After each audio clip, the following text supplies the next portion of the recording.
Round one, fight. 안녕하세요. 박종훈의 경제한방입니다.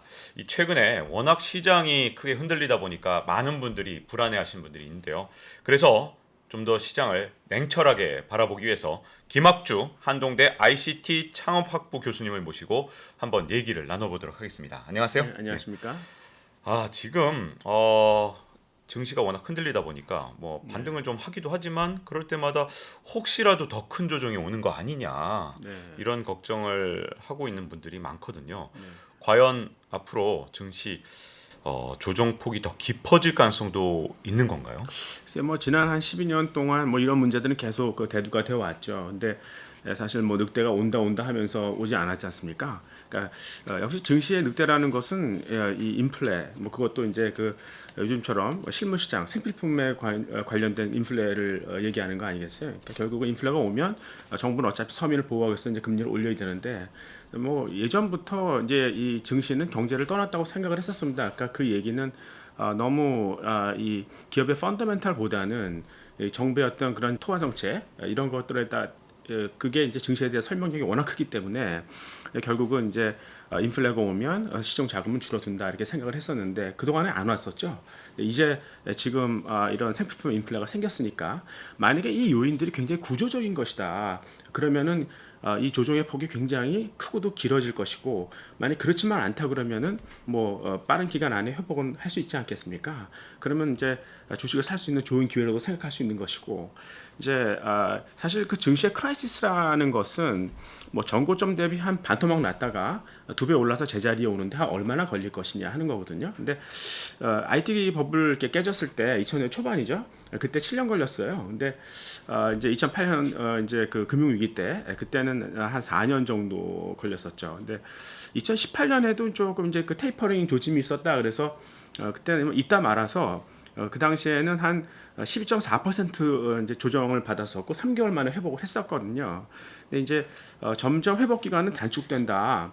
그러니까 어쩔 수 없이 이제 거품 받아들여야 되는 거 아닌가. 그래서 이런 거 우리는 뉴노멀이라고 한다. 뭐 이렇게까지는 얘기가 됐었는데 사실 지금은 한번 무너졌기 때문에 그 하락폭은 사실 알기가 어렵습니다. 그러니까 그동안만 오르는 과정에서 이 돈이라는 건 탐욕이 있기 때문에 좀 쉽게 돈이 오른다 싶으면은 레버리지 걸지 않습니까? 좀 더 벌고 싶어서. 그러니까 그 과정에서 더 이제 쏠림이 심했었고요. 지금은 이제 딜 레버리지가 되는 거죠. 그래서 더 이제 폭락을 할 수 있는 거고 또 이 금융기관마다 이 로스컷 그러니까 손절 규정이 있어요. 그러니까 가장 이 위험에 대한 인내력이 떨어지는 데가 이제 그 연금이나 보험사 같은 데 아니겠어요. 근데 그런 데는 조금 떨어져도 이제 팔게 돼 있는 거죠 규정상. 그러면은 결국 이제 다른 자산운용사의 그 로스컷 규정을 건드리거든요.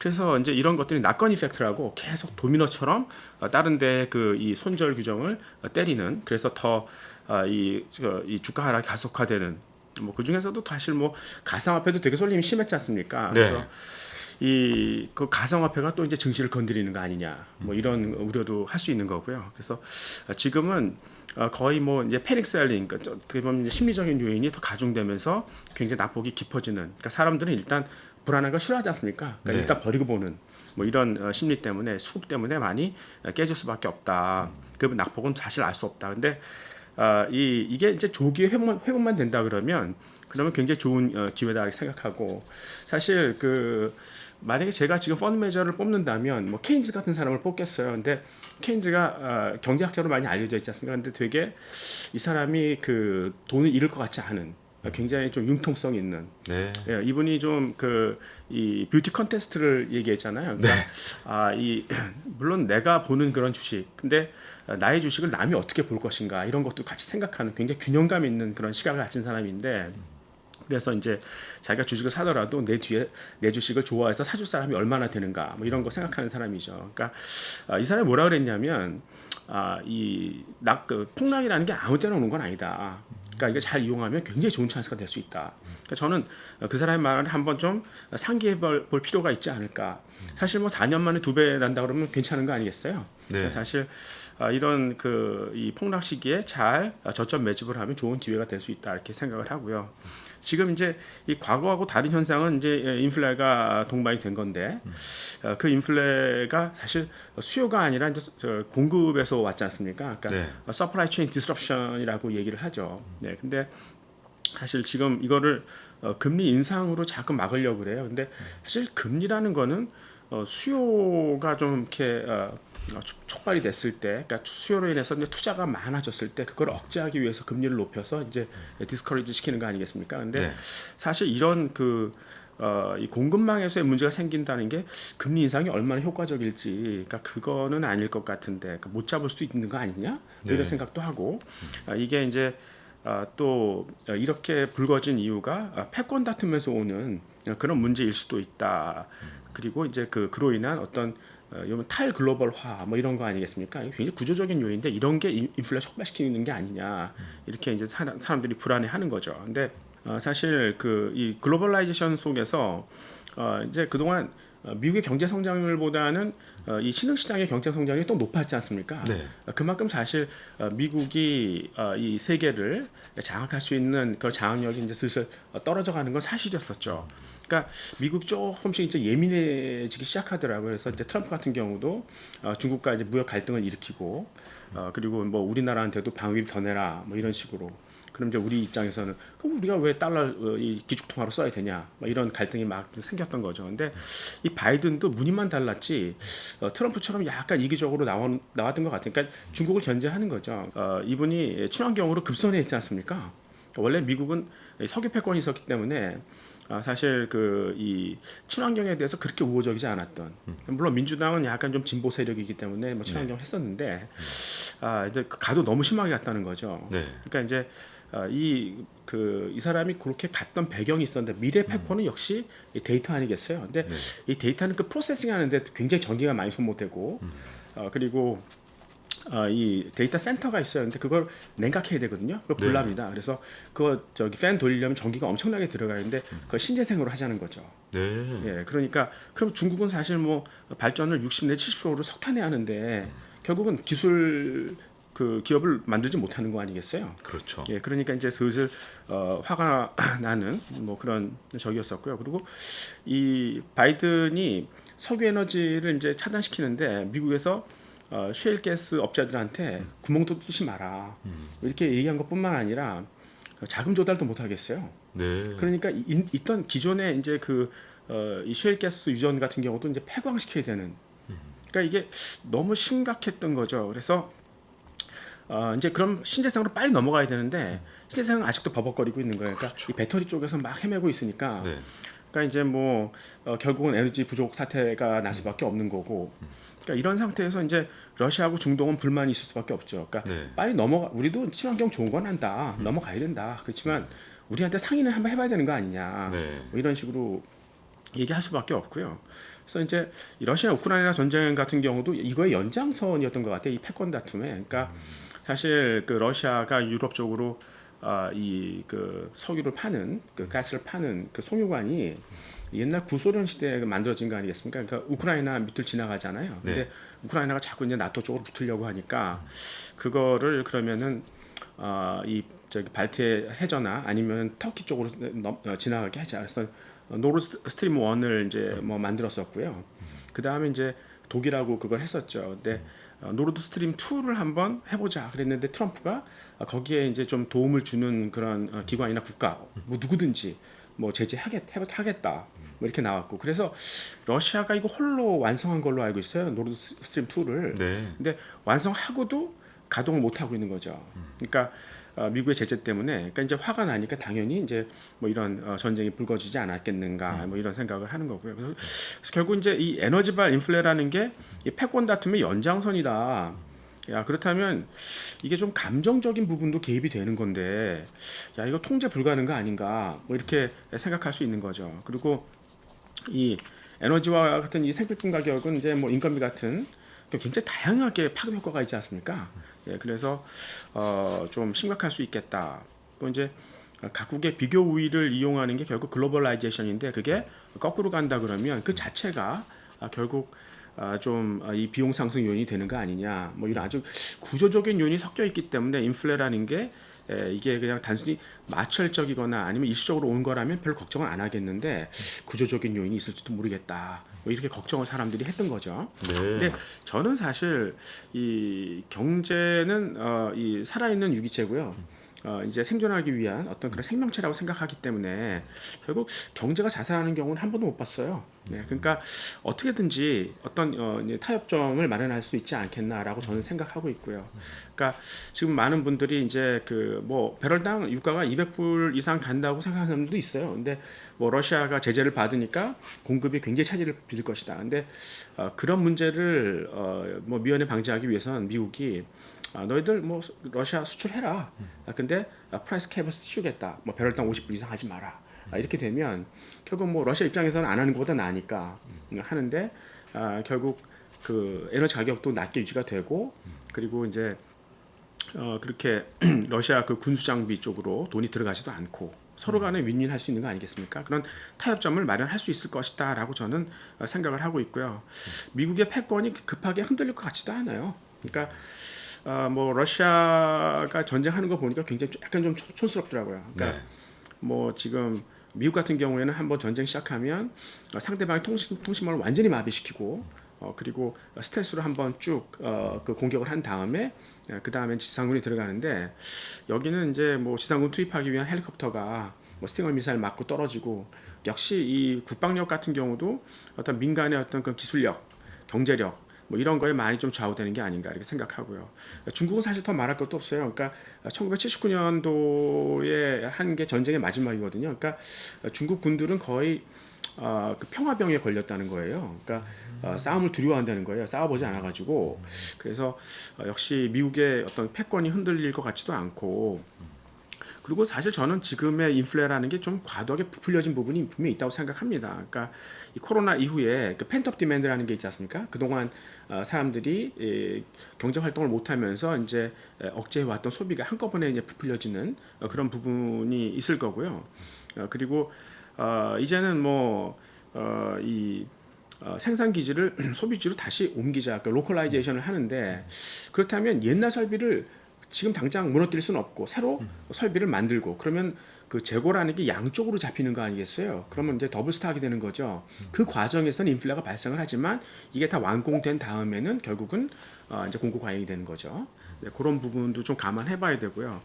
또 역시 그 사람들의 어떤 심리에 의한 나비 효과 같은 것도 있습니다. 그러니까 사실 생산을 못하지 않습니까? 그러니까 과거에는 저스트 인 타임 했어요. 그러니까 어떻게든지 재고 비용을 좀 아껴서 원가를 절감해보자 이런 생각을 했었는데 지금은 부품 어느 하나라도 구하지 못하면은 생산이 안 돼요. 그러면은 사실 좀 전문 용어 써서 그런데 컨트리뷰션 마진만큼, 그러니까 매출에서 변동 뺀 거 다 깨지는 거거든요. 그러니까 이건 사실 재고 비용 아끼는 게 문제가 아니라 생산 차질 생기면은 엄청난 손실을 보거든요. 네, 그러니까 어떻게든지 재고를 무조건 과잉 재고라도 확보를 하자. 뭐 이렇게 지금 나가니까 굉장히 이런 불안 심리 때문에 굉장히 인플레가 좀 심해졌다. 뭐 이렇게 얘기를 할 수 있겠고요. 그래서 이제 물론 이제 이 탈글로벌화에 의한 생산성 하락이 분명히 있을 거예요. 그러니까 그동안 글로벌화가 우리에게 가져줬던 어떤 그런 생산성, 비용 절감 뭐 이런 것들이 이제 다시 거꾸로 돌아간다 그러면 비용 상승 효과가 있겠지만 우리가 한번 그 탈글로벌화가 왜 진행되는지도 한번 생각해봐야 될 것 같아요. 그러니까 과거에는 그 글로벌라이제이션을 통해 가지고 인건비를 절감하고요, 또 규모의 경제 효과를 얻을 수 있었지 않습니까? 그러니까 그런 효과가 운송비보다 훨씬 크다는 거예요. 예, 근데 지금 한번 보세요. 그러니까 중국 같은 경우는 인건비 많이 올랐거든요. 그리고 이 트랜스포테이션이라는 것은 점점 환경에 문제가 있기 때문에 비용은 점점 올라가고 있어요. 그러니까 결국 이 글로벌화가 덜 매력적으로 계속 되어간다는 얘기죠. 그래서 결국은 이 탈글로벌화가 자연스럽게 진행이 됐고 그래서 결국 다시 이 생산을 현지화시켜도 우리가 생각했던 것보다는 그 타격이 덜할 수 있다라고 이제 저는 생각하고 있고요. 특히 사람들이 너무 이 스마트라는 거를 무시하는 것 같아요. 그러니까 인공지능이라든가 뭐 사물 인터넷을 바탕으로 한 어떤 기술 기업이 우리가 가져다주는 어떤 그런 효율성 뭐 이런 것들이 장기적으로 굉장한 생산성을 가져다 줄 건 분명한데 지금 왜 약간 좀 더디냐.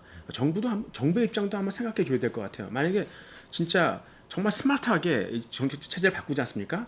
그러면은 덜 스마트한 데는 어떻게 되나요? 망하죠. 한계 기업 같은 경우에 망하죠. 근데 거기에 고용이 달라붙어 있지 않습니까? 그걸 함부로 건드릴 수 없는 거예요. 그러니까 사실 저도 사실 핀테크 기업을 지금 하고 있는데 그런 기업에 사실 규정이 없는 게 되게 많아요. 그러니까 뭘 하고 싶어도 규정이 없어요. 그러니까 사실 정부가 빨리 규정을 만들어주고 그 다음에 이제 초고속 인터넷망 같은 거 깔아주고 그러면 아마 이런 쪽에서 아주 생산성 높은 완전히 인프라를 죽여버릴 수 있는 그런 놀라운 생산성이 나타날 텐데 문제는 그랬다가는 이제 어떤 기존 국영제가 한꺼번에 무너지면서 혼란이 있을 수 있으니까 그것 때문에 못하는 건데 이제 이런 스태그플레이션이라는 게 자꾸 불거지게 되면 그거를 이제 그 치유하기 위해서 어쩔 수 없이 결국 이런 인프라를 깔아주고 규정을 마련해 줄 것이다. 그래서 사실 지금 뭐 이런 돌발적인 인플레가 어느 정도 이제 진정이 된다 그러면 저는 이제 연준도 지금 굉장히 매파적인 입장에 있지만 좀 이게 도비시하게, 그러니까 약간 좀 너그럽게 금리 하락 쪽으로 계속 가고 증시도 상대적으로 좀 빠르게 회복할 수 있을 것 같다라고 생각을 하고 있고요. 그러니까 결국은 제가 생각하는 건 지금의 이 고금리를 견뎌낼 수 있을 만한 경제 주체가 별로 없어요. 그러니까 그렇게 오래 가진 못할 것이다라고 저는 생각하고 있습니다. 그 처음에 말씀하셨을 때 궁금한 게 하나 생겼는데요. 과거에 비해서 점점 이 위기 기간이 짧아진 거 이건 지금 현재 긍정적인 겁니까? 아니면 이걸 나쁘게 봐야 됩니까? 왜냐하면 점점 짧아지는 과정에서 제대로 된 조정이 최근 들어서 없었다. 이렇게 나쁘게 볼 수도 있는 것 같고 또 좋게 보자면 이제 금융당국이 정말 현명해졌기 때문에 이제 어떤 조정이 와도 이렇게 짧게 줄일 수 있는 기술이 발달한 거야. 그러니까 앞으로 위기가 오더라도 우리 미국의 연준이나 이런 데 믿을 수 있어. 이쪽으로 봐야 되는 건지 저쪽인지 잘 몰라서요. 그러니까 저는 시장 참여자들이 저금리를 인정하는 그런 현상이라고 생각합니다. 네. 그러니까 돈을 풀었을 때 이 돈이 결국 이제 공장을 짓든 시설 투자를 해서 그래서 고용도 많이 늘려주고 소비를 좀 다시 진작시키는 선순환을 기대했었는데 결국 실패했지 않습니까? 네. 그래서 이제 돈이 그래서 이제 금융시장으로 와서 이제 거품을 만들었는데 가격 거품이 있다는 얘기는 결국 수익률이 낮고요. 좀 낮은 그 저금리, 그러니까 어딜 가도 돈이 일할 때가 많지 않고 수익률이 낮다. 그러니까 이 가격 비싼 거, 가격 거품을 어느 정도는 인정한다라는 차원에서, 그러니까 만약에 돈이 갈 때가 있었으면 그럼 깊이 조정이 와서 오랫동안 이제 버틸 수 있었는데 돈이 어떤 자산을 팔고 나서 갈 때를 찾아보니까 없더라는 거예요. 어디도 다 투자 수익률이 낮으니까 다시 옛날 자산을 살 수밖에 없다. 그래서 팔았다가 다시 돌아오는 그런 과정 속에서 짧게 그게 학습되다 보니까 점점 그 기간이 짧아진 그런 상황이라고 보고 있습니다. 네. 그리고 또 하나는요. 혹시 이제 스마트가 굉장히 중요하다고 하셨는데 인공지능 이런 쪽에서 좀 정부가 규제를 풀어주면 결국은 엄청난 속도로 다시 이제 혁신이 일어나서 문제들이 좀 인플레이션 문제가 좀 잦아들 것이라고 말씀하셨는데 혹시 이제 미국에서도 이제 막 중간 선거도 있고 막 선거들이 많은데 이제 스태그플레이션이 오면 당장 이제 근로자들 입장에서는 임금은 그대로인데 물가만 막 올라버리면 뭐 죽겠다 뭐 그러면서 더 막 정부를 비판하고 이제 그럴 거 아닙니까? 그러면 바이든 정부 입장에서는 거꾸로 반대로 튀어서 야 이거 인공지능으로 더 갔다가는 근로자들 다 죽겠네. 안 되겠다. 그 규제를 더 강화해서 근로자들한테 국영제가 더 유리하게 해야 일자리가 유지되고 또 임금이 저렇게 좀 올라가게 해줘야 이 불만을 좀 잦아들게 해서 내가 재집권하는데 도움이 되지 않을까. 이렇게 바이든이 반대로 생각할 수도 있는 거 아닐까요? 그렇죠. 사실은 그러니까 지금 사실 금리 올리는 것도 비슷한 맥락으로 생각하는데요.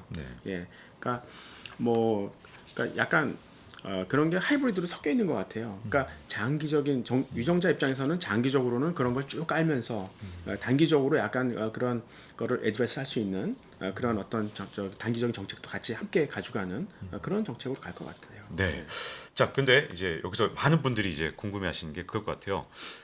금리가 내려갈 수 있다. 네. 그러면 정말 증시에도 어쨌든 지금 증시 불안 요인도 좀 해소가 될 것 같고 그럴 것 같은데 문제는 왜 그러면 궁극적으로 금리가 내려갈 수밖에 없느냐. 지금 막 인플레이션 걱정도 많고 막 그러다 보니까 이거 잘못하면 이거 금리가 계속 올라가는 거 아니야? 우리가 생각한 것보다 더 많이 올라가면 어떡하지? 이렇게 걱정하시는 분도 있는데 왜 내려갈 거라고 보시는지가 궁금한데요. 저는 일단 인구 구조라고 생각을 하는데요. 그러니까 저축을 해야 되는 사람들이 구조적으로 증가한다는 거죠.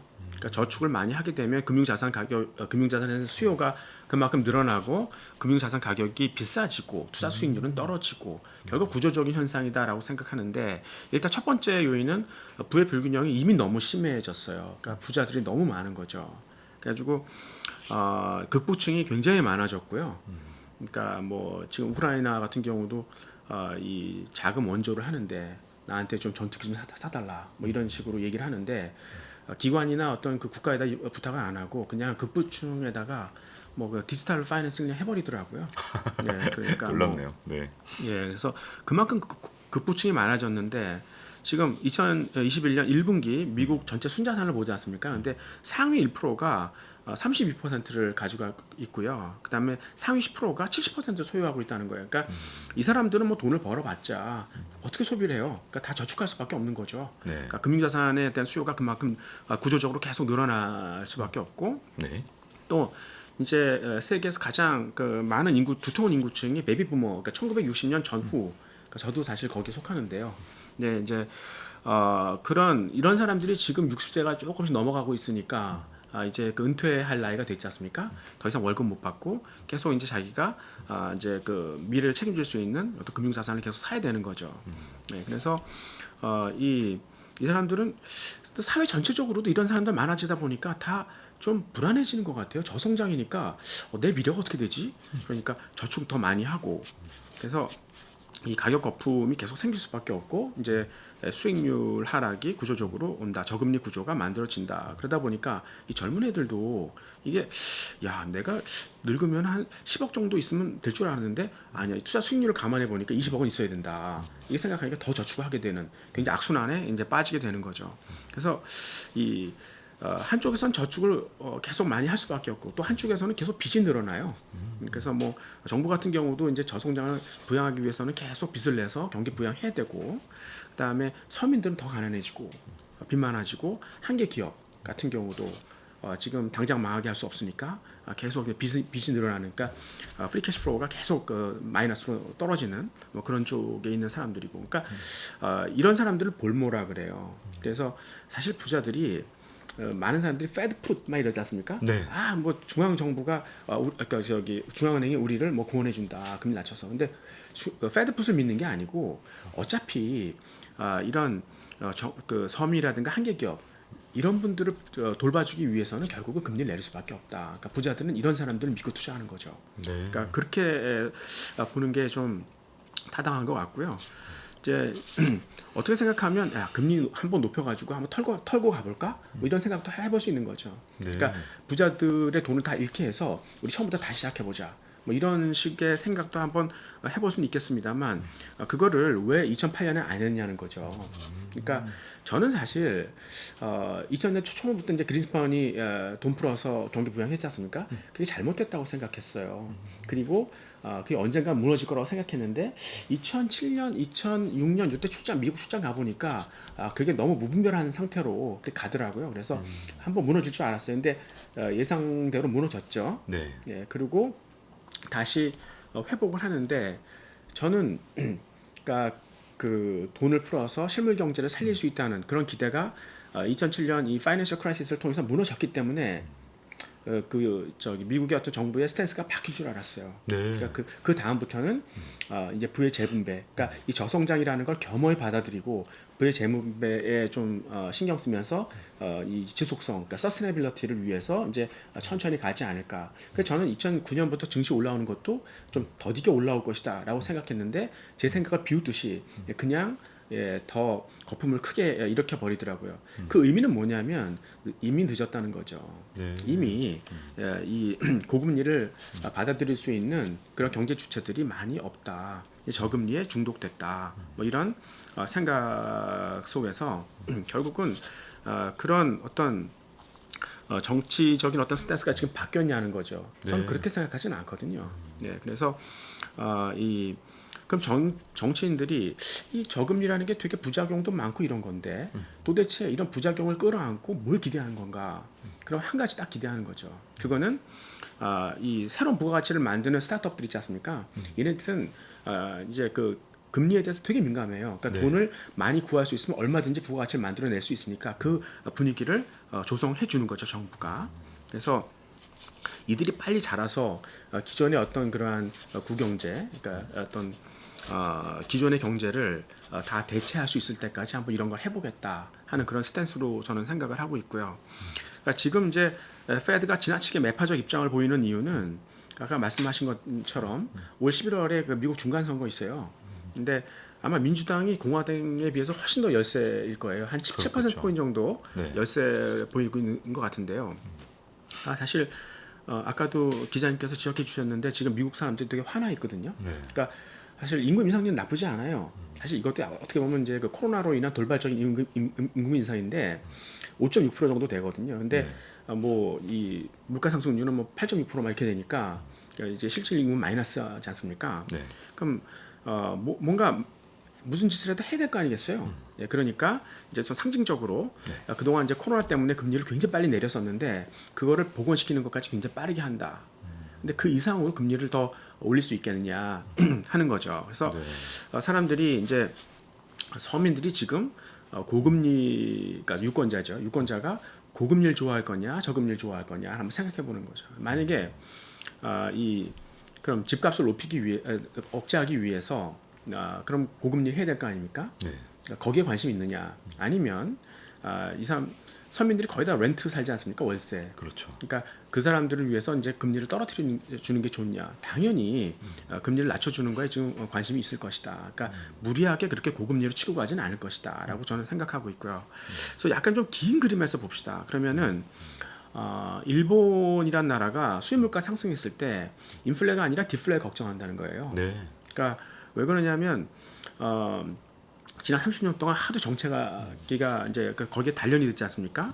그러니까 이 기업들이 이 수입 물가가 올랐을 때 그거를 제품 가격에 전가시키지 않는데요. 그러니까 왜 그러냐면 노인들은 소비를 굉장히 쉽게 포기할 수 있도록 준비되어 있어요. 그러니까 저도 사실 뭐 와이프가 뭐 맛있는 거 먹어라 그러는데 먹어보면 옛날에 먹었던 거 그대로예요. 뭐 사실 별로 다른 게 없어요. 그러니까 만약에 가격이 비싸지 않습니까? 쉽게 포기해 버립니다. 그러니까 이 제품 가격 인상을 시키지 않고 오히려 인건비를 줄일 생각한다고요. 일본 기업들이. 네. 네, 그래서 인건비가 올라야 이렇게 인플레고요. 이렇게 내리면은 디플레 되는 거 아니겠어요? 그렇죠. 예, 그래서 이제 근데 세계 인구 구조가 점차 일본처럼 되어가는 거지 않습니까? 그러니까 장기적으로 보더라도 아주 긴 그림에서 봤을 때 결국 우리가 고민해야 될 게 인플레가 아니라 디플레가 아닌가 뭐 이런 생각을 해보고요. 네. 여기서 탈피하려면 결국 이제 신성장, 그러니까 창조 경제 뭐 이런 쪽으로 더 신경을 써야 되는 게 아닌가 뭐 이렇게 생각을 하고 있고요. 네. 그러니까 이제 이 증시 폭이 좀 조정 폭이 깊어질 수는 있지만 제가 보기엔 이제 그 아까 말씀드린 것처럼 회복 기간이 그렇게 뭐 길지는 않을 것이다. 그렇다면 이 좀 저점 매집을 하는데 꾸준히 저점 매집을 하는, 그러니까 한 번에 다 사면은 이제 금방 동나지 않습니까? 그러니까 네. 분할 매집을 계속 해 나가는 그런 게 필요하고, 사실 경제라는 거는 그러니까 결국 그 이 ROE만큼 자기 자본 이익률만큼 그러니까 성장하는 거지 않습니까? 그러니까 아주 거품이 있지 않으면 주가는 한 ROE만큼 계속 올라야 정상인데 주가가 이렇게 거꾸로 하락을 했다는 거는 굉장히 좀 우리한테는 기회가 될 수 있을 것이다 이렇게 생각을 하고 있고요. 그래서 조종시마다 조금씩 분할 매집을 해라 뭐 이렇게 좀 충고드리고 싶습니다. 혹시 금리 관련해서는요, 고령화나 이런 것들이 이제 전부 다 이제 금리를 앞으로 낮출 수 있는 요인으로 설명을 해주셨는데, 혹시 반대로 고령화 때문에 어쨌든 소비를 하는, 그러니까 고령화가 되면 자기 소득보다 소비가 더 많아지거나 또는 네. 소득은 확 줄어들고 왜냐하면 은퇴를 했으니까 네, 이제 네. 저축할 수 있는 여력이 없는 경우도 있지 않을까 하는 생각이 들고 또 젊은 사람들도 인플레이션이 오면 실질 소득이 주니까 네. 소비를 그대로 유지하거나 뭐 그렇게 되면은 역시 저축할 여력이 또 없어지지 않을까. 임금은 그대로인데 예를 들어 물가만 올랐다. 그리고 마지막으로 궁금한 것 중에 하나가 혹시 이제 실질금리는 이제 정부가 계속해서 의도적으로 낮춘다 하더라도 네. 명목금리라는 건 이제 실질금리에다가 물가를 더하게 되니까 혹시 명목금리는 올라서 또 혹시 경제에 어떤 영향을 미치거나 이렇게 금리가 오를 가능성은 아예 좀 걱정 안 해도 되는 건지 아니면 이 부분도 걱정이 될 수 있는 건지가 궁금한데요. 근데 이제 일단 지금은 순자산이 많으면은 좀 약간 행복한 상황입니다만 네. 그러면 그런 고민 그렇게 그런 생각을 할 수 있는데 지금은 이런 뭐 서민이라든가 한계기업 같은 경우가 빚이 너무 많이 졌기 때문에 금리를 약간 좀 이렇게 올려서 좀 이렇게 어떻게 생각해 볼 만한 그런 적은 없고 그러니까 기자님 지적해 주셨듯이 지금 가장 할 수 있는 최선이라는 거는 결국 물가를 낮추는 수밖에 없을 것 같아요. 근데 그 물가는 뭐 저기 그 생산성을 높이는 수밖에 없지 않습니까? 지금 상황에서는 그러니까 약간 좀 그 종업원들한테 임금을 올려준다 하더라도 훨씬 높은 생산성을 가져다 준다 그러면 그러면은 조금 더 이제 안정된 생활을 할 수 있을 것이다 이렇게 보는 거죠. 네. 자 이렇게 지금 이제 먼저 패권 다툼이 과연 이제 증시를 앞으로 어떻게 흔들 것인지 그리고 증시의 방향하고 패권 전쟁이 어떤 방향성을 갖고 있는지에 대해서 좀 자세히 알아봤고요. 잊지 말고 좋아요, 구독, 알림 설정해 주시면요. 다음 시간에 또 찾아뵙도록 하겠습니다. 고맙습니다. Round one, fight.